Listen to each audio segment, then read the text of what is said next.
yàgg na dóor ma rak bi yàgg naa ko wax góor bu nekkulee war na ko taxaw rek mooy jël intérim bi te gisuma ko bu ñëwee ci côté sécurité bu ma kiisee j'ai été militaire xam naa lu ci xew yàgg na la góor sécurité moo gis ci marché bi du yoon parce que 3 personnes ak 4 personnes laa gis ci marché bi nit day dugg mu ko neexee jëlee mu ko neexee nit day dugg heure boo xam ne normal buy jëlee mu génnee saakam te kenn du ko fuyee kooku j'ai été une remarque. Deuxièmement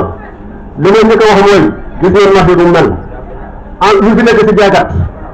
ñi nga xam ne ñoo jëriñoo marché boobu ñoo xam ne dañu koy daw ci marché bi ñu tey ci marché bi ñu jëriñu marché bi te loolu ko xoolaat parce que du yoon nit ñi nekk ci marché bi ñuy fay ñeneen di ñuy fay boole ci ñu war a jaay dañuy jaay ñeneen ñoo di jaay à leur place xool nañ loolu tax lu war noonu. Deuxièmement tool ak yéene defar ngeen ko rafet na jàppukaay bi ngeen def nii si man rafet na ba mënu ma gën a yaatu ma gën a rafet dégg ngeen il n'est pas question tout le temps bu ñu war a gis délégué yi mooy fu ñu war a récupérer gardiennage du yoon waaw saa ñu war a gis délégué yi ñu gis délégué yi ñu war a joxe koy pour gardiennage loolu du yoon délégué yi fay marché bi nekk si situation dañoo war a gis koo war a waxal ko wax moom mais bu fi gën a nekkoo doo gis kenn gisee nga wax marché fu mu toll nii lu waay neex def amul benn règlement si dara waaw mais kon dëgg la góor gi mu wax rafet na am nañu jàmm si ñun parce que ay mbokk rek ñoo fi nekk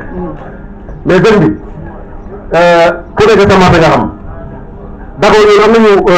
jàmm suñu biir mais jàmm bi mooy jàmm muñ la jàmm muñ bi mooy la da ngay xool nit ki di la tooñ ah nga ne bu waxee kenn du ko faj da nga dem moment boo xam ne da ngay bëgg a fajal sa bopp yaa ngi la te marché bu dee nit war a fajal boo xam rek du yoon loolu war nga ci taxaw ba rek la loolu nga xam ne kenn bu la fajal boo xam te loolu commencé na ci marché bi gars yi fajal seen bopp par exemple ngeen jégal ma